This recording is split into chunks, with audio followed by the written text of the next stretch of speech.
Une belle histoire qui concerne le Admor Hazaken, le Rabbi Shlomo Zalman de Liadi, l'auteur du Tanya que nous étudions par la grâce de Dieu.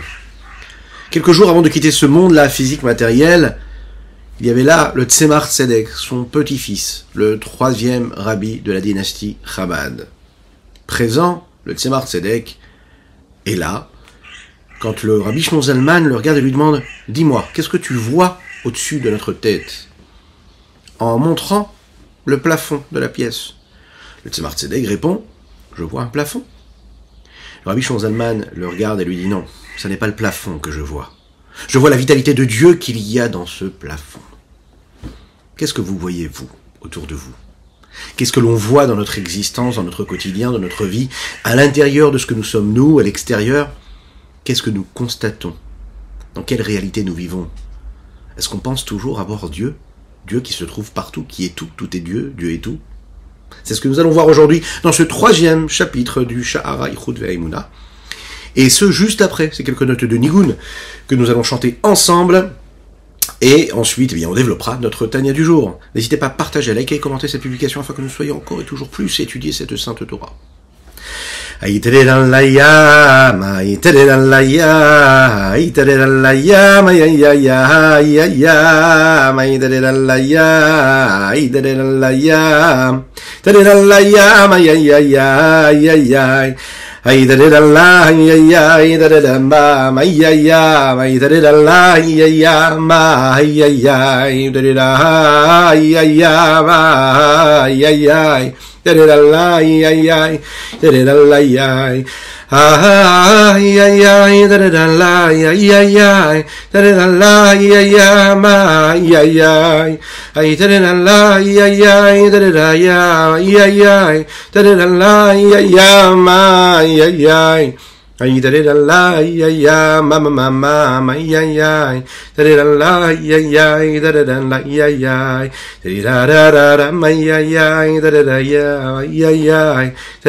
Nous étudions aujourd'hui pour l'élévation de l'âme de Rabbi Eliezer Nissadevitch, ainsi que les Nishmat également, Chai Ben Laila.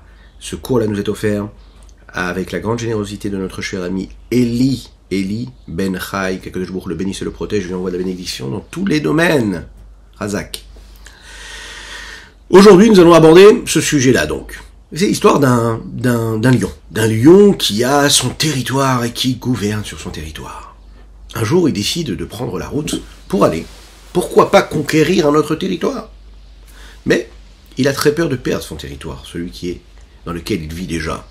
Il se dit, si je pars, en mon absence, vous l'imaginez bien, tout le monde va venir à sa place, et puis on va prendre son pouvoir, on va prendre son territoire. Donc il ne sait pas comment faire pour le garder, il n'a personne de confiance. Alors il va voir une petite chèvre, et il se met d'accord avec elle. Il lui dit, regarde, je vais te former pendant quelques semaines, tu vas devenir un lion. Je vais t'apprendre à faire tout comme le lion. La même chose. Je vais t'apprendre à crier comme un lion. Je vais t'apprendre à rugir comme un lion plus précisément.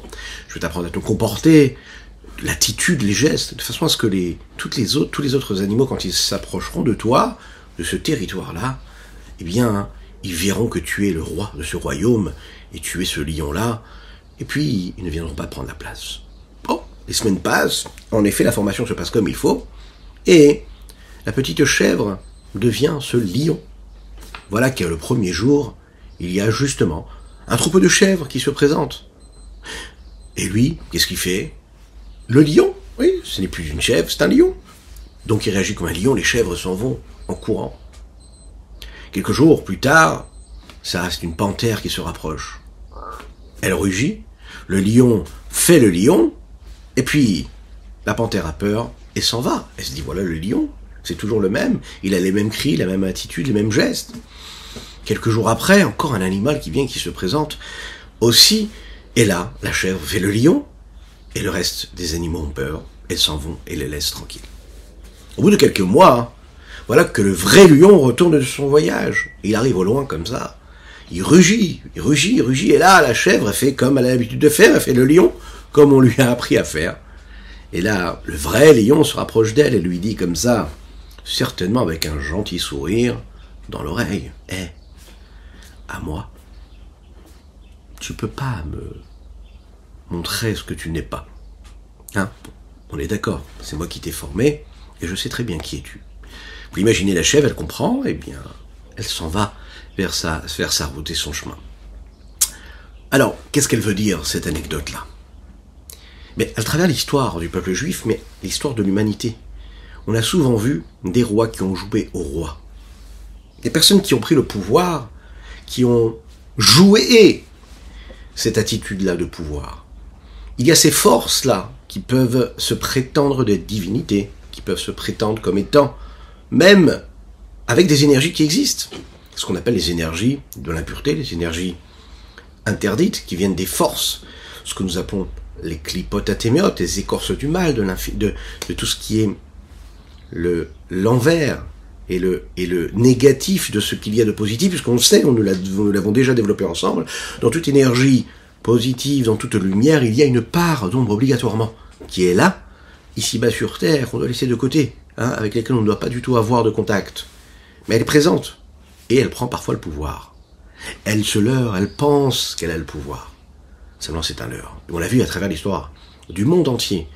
Toutes ces personnes qui, avec la méchanceté, qui, avec l'impureté, ont voulu installer, et puis se poser et se vendre en tant que roi, en tant que pouvoir, ont tous disparu. Le seul pouvoir qu'il peut y avoir, le seul roi, le roi des rois, c'est Akadosh Baruch Hu, c'est notre Dieu, à toutes et tous. Celui qui a créé ce monde, qui a créé toutes ces créatures, qui a créé tous les peuples et qui a créé aussi le peuple juif. Et chacun, il a sa mission à accomplir ici-bas sur Terre. Il ne faut pas jouer à autre chose que nous sommes, il faut savoir garder sa place.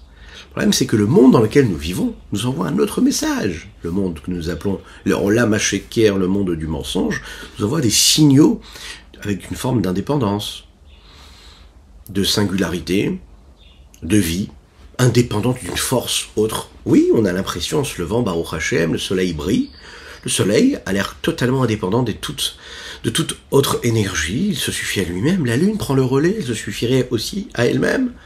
Et puis la nature, et puis les arbres, et puis les animaux dans la forêt, et puis l'eau, les poissons, et puis les hommes qui se nourrissent de ces animaux, de ces végétaux, de ces minéraux. A priori, ce monde de mensonges nous fait oublier, en fait, en réalité, qui est derrière cette vitalité-là. On joue à s'accaparer, à s'approprier l'énergie de l'existence, mais en fait, c'est du néant. Et derrière ces néants, il y a l'existant véritable qui est Dieu. Comment cela se passe? Alors c'est la définition même que nous pouvons donner entre l'annulation, l'abnégation, le fait de s'annuler complètement, de ne pas être, face à ce que nous appelons Yeishut, être, se sentir exister, être quelque chose. La vie d'un juif, c'est d'apprendre à ne pas être dans ce qu'il n'est pas. Ne pas être, c'est-à-dire que je ne suis que la mission et la raison qu'Akadosh Baruch Hu, que Dieu m'a donnée ici-bas sur Terre. C'est-à-dire montrer, faire, répandre, diffuser, être le véhicule de transmission, le moyen de transmission de cet infini du Saint béni soit-il. En fait, l'infini de Dieu doit vivre à travers ce que je suis. Donc je ne suis rien, je suis juste cette divinité qui, et cette vitalité-là qui passe à travers ce que je suis moi, ou chaque élément de la nature. L'Echaim, l'Echaim, l'Echaim, l'Echaim.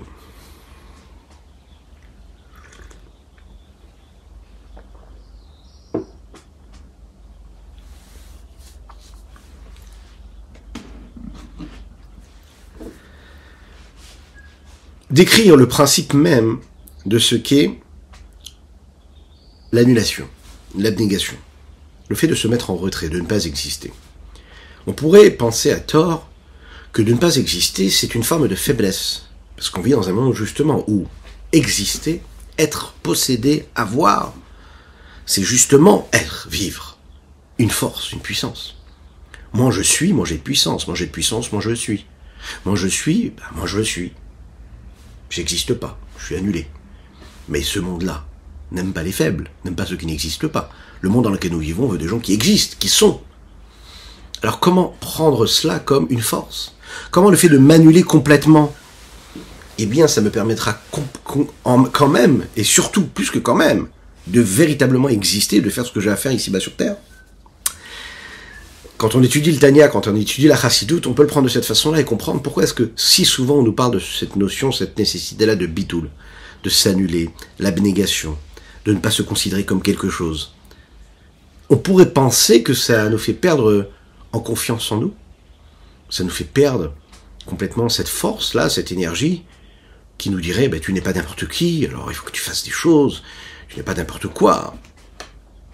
Le fait d'être dans le bitoul de l'annulation, on pourrait croire, c'est justement, je n'existe plus, donc je suis plus rien. Si je suis plus rien, en fait, j'ai plus de valeur. Et si j'ai plus de valeur, j'ai plus de mission, j'ai rien à faire. En fait, c'est une erreur de base, fondamentale. Yeshut, en hébreu, ça veut dire que l'homme, ou toute autre petite partie de la créature, et toute créature terrestre ou céleste, se sent exister comme une entité indépendante, qui serait coupée, qui serait complètement détachée de sa source première, à savoir son énergie divine. Je suis au centre, c'est moi qui fixe. Ce sont mes intérêts qui sont les plus importants. Il n'y a personne, Dieu inclus, que Dieu nous en préserve, qui pourrait s'investir et se mêler, s'immiscer dans le choix que je fais des choses. Même lorsque j'accomplis la Torah et les mitzvot, c'est moi qui le décide. Malheureusement, on peut trouver des gens qui étudient la Torah, qui pratiquent la Torah et les mitzvot, et qui vont parler comme ça. Ils sont dans l'erreur. Pensez que, oui, je fais parce que j'ai décidé, et c'est là toute la valeur. Je fais pas parce qu'on me l'a demandé. La Chassidoute vient nous dire, non, ne fais pas parce que c'est toi qui as décidé. Ça veut dire dans ce cas-là que tu es en train de servir, tu es en train de te servir toi, donc de servir Dieu. Petite parenthèse. Ishut, ça veut dire la séparation. Ça veut dire que quand je suis une Ishut, ça veut dire que je me sens être, et donc je coupe complètement toute provenance. J'oublie quelle est ma source. Je me détache. Je suis indépendant. De l'autre côté, nous avons le sens du bitoul, l'annulation. Et l'annulation, ça ne veut pas dire, en fait, de ne plus être, de cesser d'être, et donc de ne plus avoir de raison d'être à ce chaleur. C'est une situation où, en fait, on est tellement attaché à notre source, on est tellement conscient de ce que nous sommes, à savoir une énergie divine, on sent comment on fait partie de cette globalité divine qui fait et qui crée, qui façonne l'humanité tout entière, les créatures tout entières et le peuple juif en particulier, et chacune et chacun d'entre nous en particulier. Et on sent en fait ce lien direct, c'est ce qui fait qu'on s'annule. Donc plus on s'annule, plus on se rattache à notre source. On s'annule en tant que forme et comme être indépendant, et on existe encore plus, avec plus de force, à travers la source qui nous a mis au monde, la source de cette énergie-là. À chaque fois que je vis quelque chose, à chaque fois que j'accomplis quelque chose, je suis là pour accomplir la volonté d'Akadosh Baruch Hu, de Dieu, ici-bas sur terre.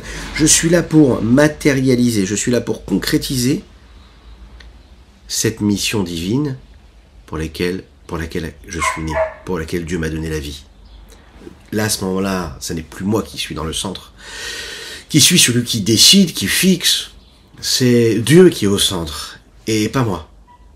Le bitoul ici, l'annulation, devient une réunification, une unification, une unicité quelque part, qui se recrée et qui se crée à travers ma pratique de la Torah des Mitzvot, mais de manière plus globale.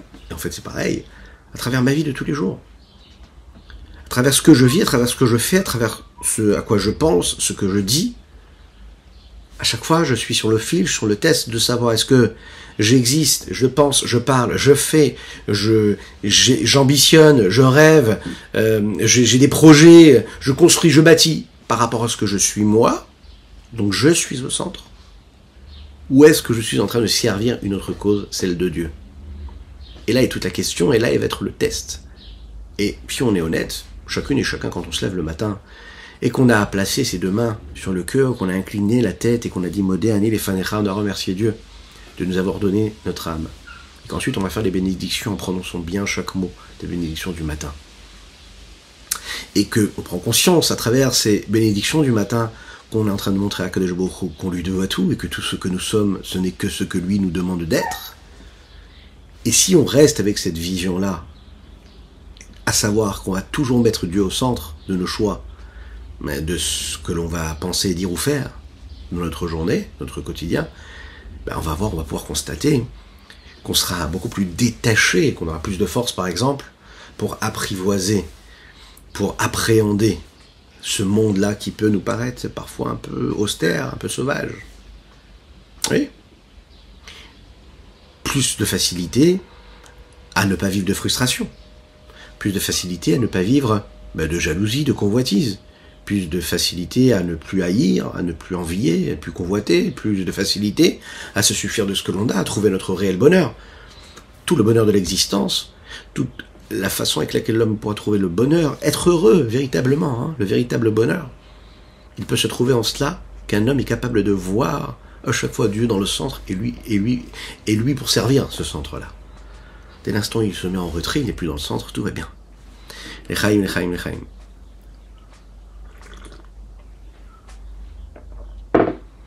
Plus précisément, il suffit de voir ce qui se passe dans le corps et l'âme de l'homme. Un homme qui est en bonne santé, ce qu'on souhaite à chacune et chacun, est parmi ces personnes-là. La Refoua Shelema, dites Amen ve Amen, faites-le dire à vos enfants, si vous êtes en voiture quand vous écoutez ou vous regardez ce cours-là. Avraham Nissim Ben Sultana, qu'Hachem lui envoie une Refoua Shelema totale et complète, une guérison totale et complète. Et je vous rappelle, puisqu'on a fait cette petite pause, que nous étudions, grâce à notre cher ami Eli Ben Chai, que je vous le bénisse et le protège pour son soutien sans faille, pour l'élévation de l'âme du Rav Eliezer Nisselevitch qui nous a quittés il y a quelques jours, et ainsi que pour Chai Ben Laila, l'élévation de leur âme. Dites Amen ve Amen. Alors, cet exemple-là, d'un homme en bonne santé, d'accord ? Tous les membres du corps accomplissent et réagissent en fonction de la volonté et de ce que son âme lui dicte. Dans les derniers cours que nous avons étudiés ensemble, on a compris comment c'était l'âme qui était au centre, c'était l'âme qui régissait un petit peu tout ce qui se passait dans le corps de manière cérébrale, émotionnelle, et physique, matérielle. Cette volonté-là qu'il y a dans l'âme, elle dirige, elle donne la volonté, elle dit, en fait, elle dicte à chaque membre du corps ce qu'il doit faire. On n'a jamais vu le pied qui décide de ne pas faire ce que le cerveau lui a demandé de faire. Aucun membre du corps ne peut refuser de faire ce qu'on lui demande de faire. Chas v'shalom, si le membre ne fait pas ce qu'on lui demande de faire, c'est que quelque part, c'est à l'intérieur de l'âme qu'il y a un problème et qu'il faut réparer dans l'âme, il faut réparer la source du problème, ce qui va être le cerveau, puisqu'une grande partie de ce cerveau-là se trouve dans l'âme et l'âme se trouve dans ce cerveau-là, et cette vitalité, cette source de vitalité, et quand c'est réparé comme il faut, et quand Baruch Hashem HaKadosh Baruch Hu donne les médecins pour faire ce qu'il faut, eh bien, le membre peut continuer à être en bonne santé. Mais qu'est-ce qu'on voit ici ? On voit que le membre, lui, ne peut pas décider de manière indépendante ce qu'il a envie de faire ou pas. Et pourtant, quand je le vois, je vois une main, je vois les doigts de la main, je vois le pied, je vois la tête, je vois les oreilles, je vois les yeux. A priori, ils sont indépendants. A priori, ils ont une fonction que l'autre n'a pas. Les yeux ont une fonction que les oreilles n'ont pas, et ainsi de suite. Le pied est nécessaire, il a l'air beaucoup moins subtil et raffiné que les membres du corps qui peuvent se trouver par exemple dans le cerveau, les neurones. Oui, ça a l'air moins réfléchi, moins subtil, moins raffiné. Mais il est nécessaire, le pied en bonne santé. Il nous permet d'aller là où on doit aller. Donc en fait, ça me paraît indépendant, mais plus ça me paraît indépendant, plus c'est dépendant. De quoi ? De sa source première. Et c'est dans cet exemple-là, on peut voir et expliquer ce que nous sommes en train de dire ici et de développer à travers les mots du Tanya. Lorsque je veux lever la main, eh bien ma main se lève à Hashem. Lorsque je décide d'ouvrir la bouche pour parler, eh bien la bouche s'ouvre pour parler, en fonction de ce que mon cerveau et que mon âme va décider. Chaque force est là pour agir et pour accomplir, et pour accomplir la volonté de l'âme. Chazé Shalom, un homme qui a un problème, et bien à ce moment-là, on va pas dire que c'est le membre du corps qui est malade, on va le dire de cette façon-là, mais on va aller, comme on l'a dit juste avant, s'occuper de ce qui se passe à la source. Le problème, c'est que on est un petit peu, vous savez, comme cette petite chèvre-là, qui quand elle a vu le véritable lion arriver, elle a aussi continué à faire le lion. Elle a oublié que le vrai lion, c'était celui qui était en train d'arriver, pas elle. On est tous un petit peu ça en réalité. Quand on se lève le matin et qu'on fait tout ce que nous avons dit tout à l'heure, le mot Modéani, les brachot, les bénédictions du matin, et si malheureusement on oublie d'être conscient que tout ce que nous allons faire et être aujourd'hui, c'est placer Dieu dans le centre et puis nous accomplir ce qui est dans le centre, à savoir la volonté de Dieu, eh bien, on se leurre. Ah là, on ne sommes des chèvres et on joue au lion. On se trompe complètement. On pense qu'en fait, la véritable indépendance que nous avons, si on a réussi à bâtir quelque chose, financièrement, matériellement, si on réussit à être quelque chose, alors c'est nous. Ça nous appartient, c'est ce que nous avons construit, ce que nous avons bâti, et puis j'ai fait ça, et j'ai fait ci, et je suis ci, et j'ai fait. C'est c'est eux, je. C'est notre moi, c'est notre ishout, c'est notre existence. Cette indépendance-là, elle a pris le pas, et puis on peut tout faire, hein. On peut lire la Torah, on peut faire la tefila, accomplir des mitzvot, avoir l'apparence d'un juif religieux, même parfois, et être ce jeu-là, cette yishut. On a oublié que Dieu était au centre. Maintenant, qu'est-ce qui a démarré? Qu'est-ce qui a fait que l'homme a perdu la notion des choses et il s'est laissé avoir? Il s'est laissé avoir non pas parce qu'il a eu une réussite, il a commencé à être, il s'est laissé avoir parce qu'à un moment, il a décidé de laisser partir le lion de son royaume. Tant que le lion est dans son royaume et qu'il s'en va pas, alors à ce moment-là, on est tranquille. Chacun il est capable de garder sa place et il sait que le lion, c'est lui qui dirige le royaume. Dès l'instant où le juif comprend que Dieu doit être au centre de son existence, que ce soit dans son territoire, sur sa terre, en Eretz Israël, dès l'instant où il comprend que tout doit être régi selon les lois de la Torah et des mitzvot, dès l'instant où un homme qui règne, oui, le Baal Habayit qui est le chef de famille, qui règne sur son foyer, mais c'est un véritable roi, un roi avec les devoirs. Oui, pas un roi qui est là juste pour être honoré, un roi qui a des devoirs et qui représente cet exemple-là du chef de famille, qui est conscient de sa mission, qui ne va pas ailleurs, qui ne va pas chercher un bonheur autre que ce qu'il est en train de bâtir, de construire, son foyer, sa famille, son couple, ses enfants, son entourage, la mission qu'il a à accomplir sur terre. Alors il est tranquille. Dès l'instant où il a fait entrer en lui des nécessités, des besoins, qu'il a réussi à créer des manques en lui, qui en général vont générer des frustrations, des convoitises, des insatisfactions lorsqu'elles ne sont pas assouvies. Et lorsqu'elles sont assouvies, elles emmènent l'homme à s'écarter de ce centre-là, à savoir de Akadosh Baruch Hu, qui est censé être au centre de son existence. Donc qu'est-ce qu'il a fait? Il a fait partir le lion du royaume. On a écarté malheureusement Dieu de notre vie. On s'en rend même pas compte, mais on l'a écarté. On s'est approprié ce que Dieu nous a donné, mais Dieu, lui, on l'a écarté. Et du coup, qu'est-ce qui se passe? Eh bien, on joue au roi. On devient son propre Dieu. Et lorsque c'est pas nous qui devenons notre propre Dieu, eh bien, on rend le système, l'environnement, la société qui est autour de nous, on la rend notre Dieu. Et on commence donc à la servir, à faire ce que nous appelons Avodah Zara, ça veut dire servir une force étrangère, autre chose que Dieu. Je vais servir le pouvoir que je suis capable d'avoir, je vais servir l'honneur, le respect des autres, je vais servir ce que je suis capable de posséder, d'avoir, je vais servir l'argent, je vais servir la réussite, et je vais courir après tout cela. Et puis l'existence, la véritable existence, celle qui a du sens, eh bien elle va devenir un petit peu comme ces petites miettes là. Tout va perdre du goût, un peu comme le sable. C'est très joli en bord de mer. Mais l'existence, ça peut devenir ces petits grains de sable.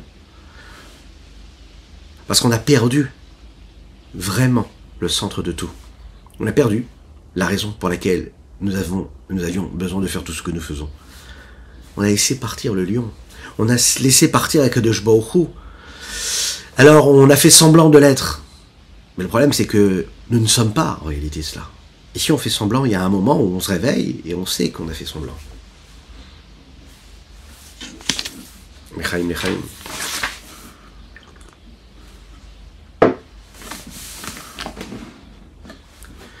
C'est la raison pour laquelle il faut bien être conscient de ce qui existe et de ce qui n'existe pas. Et que quand on est conscient de ce qui existe, lui donner toute son importance. Qu'est-ce que ça veut dire? Comment ça existe? Pourquoi ça existe? Et qu'est-ce qui existe? Qu'est-ce qu'est le yesh et qu'est-ce qu'est le hayin? Qu'est-ce qu'est La Ishout, qu'est-ce qu'est le Bitoul? Qu'est-ce qu'est l'existence de l'homme? Qu'est-ce que l'annulation de l'homme? Qu'est-ce que c'est de se sentir indépendant, une entité indépendante? Ou qu'est-ce que c'est être une entité qui est toujours attachée à sa source? Qu'est-ce qui est l'ex nihilo? Du nihilo, hein? Et le nihilo est pas l'ex. Qu'est-ce que ça veut dire? Il y a le yesh, et il y a le haïn. Il y a ce qui existe et il y a ce qui n'existe pas. Il y a le néant et il y a l'existant. Où est-ce que je place le curseur? Mon problème, c'est que je ne vois pas Dieu. Donc en fait, je pense que je suis l'existant. Si je prends conscience de la présence de Dieu, alors à ce moment-là, je me sens comme du haïn face à Dieu, qui lui est le yesh, l'existant. Cela vient à la suite du chapitre 2 que nous avons étudié ensemble, dans lequel on a pris conscience de la différence qu'il y a entre quelque chose qui existe à partir de quelque chose qui existait déjà, ce que nous appelons le yesh mi-yesh, un existant qui est constitué à partir de quelque chose qui existait déjà, une matière déjà existante. Donc en fait, je ne suis pas un créateur, je suis un transformateur, on l'a expliqué. Et le yesh mi-aïn, l'existence, la création de ce monde-là, qui en réalité, yesh mi-aïn, il y avait le néant, rien, et il y a eu l'existant. C'est Dieu qui le fait. Et lorsque nous arrivons et que nous constatons, on peut scruter la beauté de ce monde-là, la grandeur de cette créature, alors à ce moment-là, on prend conscience que nous ne sommes rien que ce que l'on voit. Ça a peut-être une apparence indépendante, c'est peut-être toute forme de créatures qui ont des goûts, des couleurs, des attitudes, des formes, un toucher, différents sens qui vont s'éveiller quand on va être au contact de toute cette nature-là, de toute cette créature de Dieu. Mais on va se rappeler que tout ce que l'on voit, en fait, non, ça cache autre chose. Ça ne doit être que ce qui est réellement à travers ce que je vois, à savoir la vitalité divine. Dieu. Regardons dans les mots ce que le Rabbi Shlomo Zalman nous dit ici. Après avoir expliqué ce que nous avons expliqué, à savoir que la parole créatrice de Dieu, elle nous permet de créer quelque chose, et c'est ce qui existe à travers chaque élément du monde, et que si la parole de Dieu disparaissait de chaque créature, et bien la créature disparaîtrait. Chaque personne qui a la possibilité de réfléchir et d'aller au bout des choses, elle pourra comprendre comment. Chaque créature est existence. Ou c'est considéré comme rien, comme nul. Véritablement, les Gabekouach Poel par rapport à la force et à l'énergie qui lui permet d'être ce qu'il est. Par rapport à voir Piv chez Banifal, par rapport au souffle de la bouche de Dieu qui se trouve dans ce qui a été créé. Hameaveototamid, il n'est rien, même s'il nous paraît quelque chose, en comparaison avec l'énergie qui lui permet d'être ce qu'il est, qui lui permet d'avoir l'apparence qu'il a. Tamid, en permanence, constamment, perpétuellement. Omotsio ma'in mamash le yesh, et qui le fait sortir, et donc sortir de cet état de néant à l'existant, à chaque fois, dans chaque créature. Dans le minéral, le végétal, l'animal et l'homme, même le minéral qui nous paraît inerte, qui nous paraît comme ça immobile, il y a une âme spirituelle qui le fait vivre. Cette parole-là, c'est la parole divine. Cette âme-là, cette vitalité qu'il y a, même dans une pierre, même dans du minéral, c'est la parole de Dieu qui est créatrice et qui lui permet d'être et d'exister à chaque instant, qui le fait vivre, peu importe ce qui se passe. L'Echaim.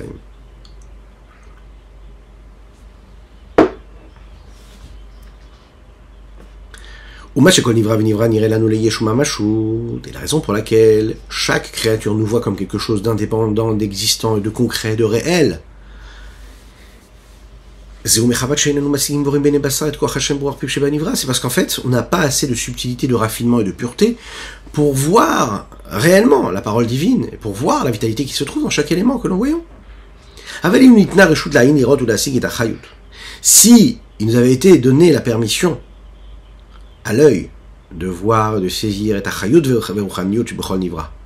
la vitalité et la spiritualité qu'il y a dans chaque créature, à chauffer à beau mimotza pi Hashem, qui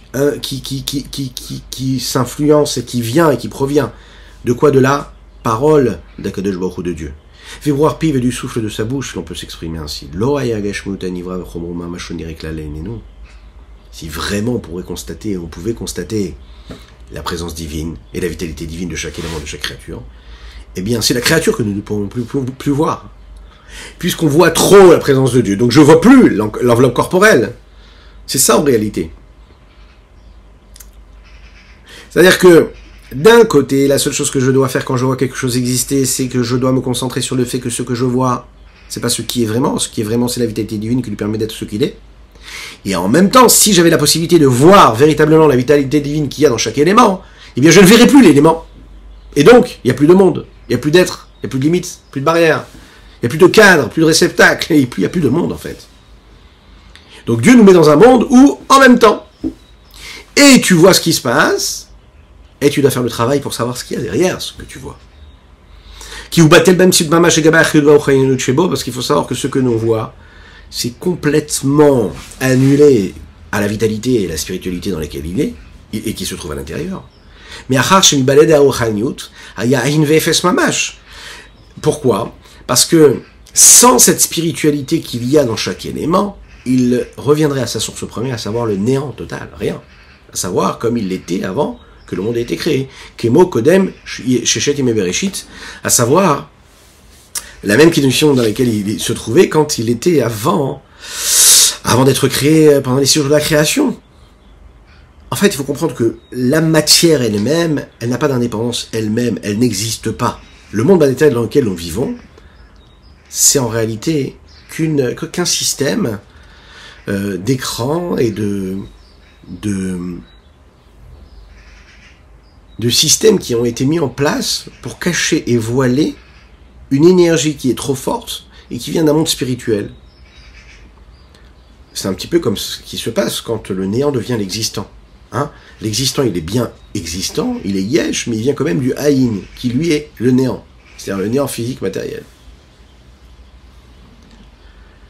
Dans le chapitre précédent, le Rabbi Shlomo Zalman de Liadi nous a donné l'exemple de la Kriyat Yam-Souf, ce moment où le peuple juif est sorti d'Égypte et qu'ils arrivent devant la mer Rouge et qu'ils prient, ils ne savent pas comment s'en sortir, et Dieu, qu'est-ce qu'il fait? Il fend la mer en deux. On l'a dit, la situation dans laquelle on va voir les eaux qui se tiennent comme des murailles, ce ne sont pas les eaux qui ont une force en particulier qui leur permettent de se tenir comme des murailles, mais cette situation-là, elle est faite, elle est permise et elle est possible parce qu'il y a un souffle que Dieu va envoyer, un vent qui est très fort, et qui va permettre à cette eau-là de se figer comme une muraille. Comme le monde. Le monde qui tient, il est là parce qu'il y a la parole de Dieu qu'il y a dans ce monde, qui se trouve dans ce monde, et qui lui parle, et qui l'oblige quelque part à être, C'est cette parole créatrice qui permet à chaque élément d'exister. Alors, si on revient à cet exemple précédent, il y a dans la capacité que nous avons de saisir et d'appréhender la matière, la grossièreté physique, de deux façons. Un, c'est de comprendre que dans la matière, il y a différentes forces qui lui permettent d'être ce qu'il est. La deuxième étape, qui est plus difficile à comprendre, c'est de saisir que dans chaque élément physique et grossier qui m'est dévoilé, qui est à ma portée, il n'y a en fait que des formes bien précises et des formes d'énergie, d'expression et pas plus. Ce n'est que l'expression de quelque chose. La distinction, ce que tu vois une forme, tu vois quelque chose de physique et de grossier, mais ça n'est que l'expression de quelque chose. Ça n'est pas la base, ça n'est pas le fond, ça n'est pas la profondeur de cette énergie-là qui lui permet d'être ce qu'il est. Maintenant, c'est très difficile parce que ce que l'on voit, c'est ce que l'on voit. On ne peut juger que sur ce que nous voyons. C'est la raison pour laquelle nous sommes là. C'est la raison pour laquelle la chassidoute nous a été donnée. Elle nous permet de voir les choses comme il faut, avec les bonnes lunettes. Pour voir les choses d'une façon différente, il faut bien accepter de prendre du recul. Et comme nous le dit le Rabbi Shlomo Zalman, souvent de s'entraîner à cela, à réfléchir à cela. Fermer les yeux de temps en temps, pas si on conduit. Et même si on conduit, on peut réfléchir, penser à quelque chose. À quoi? Ça prend quelques secondes, quelques minutes par jour. Juste réfléchir à cela. Réfléchir à ce qu'il y a derrière, cette bonne énoute-là. Eh bien, elle nous permet de comprendre quel est l'essentiel, quel est l'essence qu'il y a derrière chaque chose.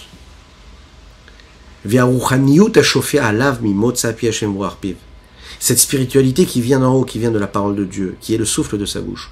Ou les vado amotio tamid meefes vain leyesh umeaveoto.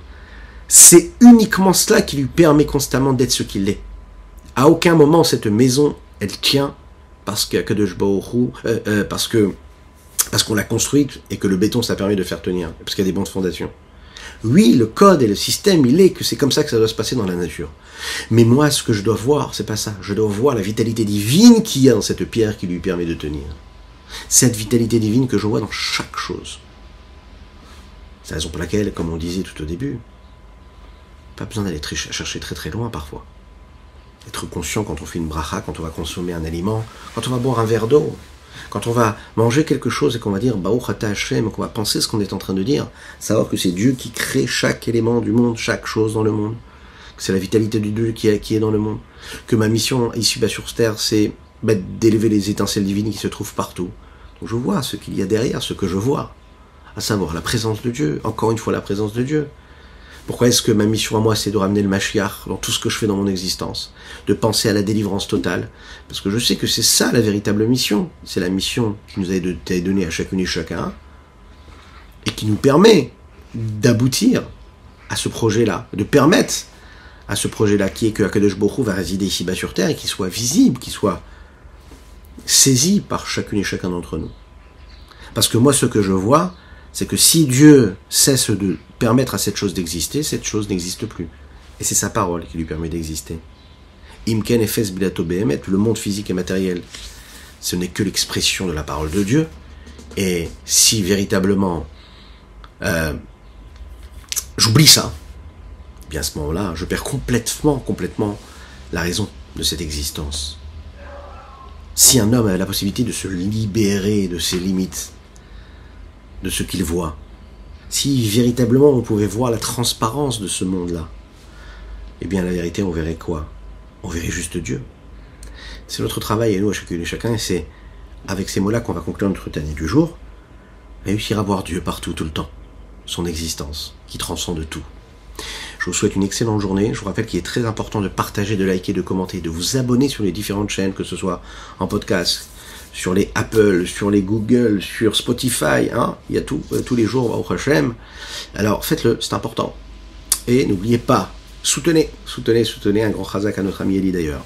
Que des brachot, à très bientôt.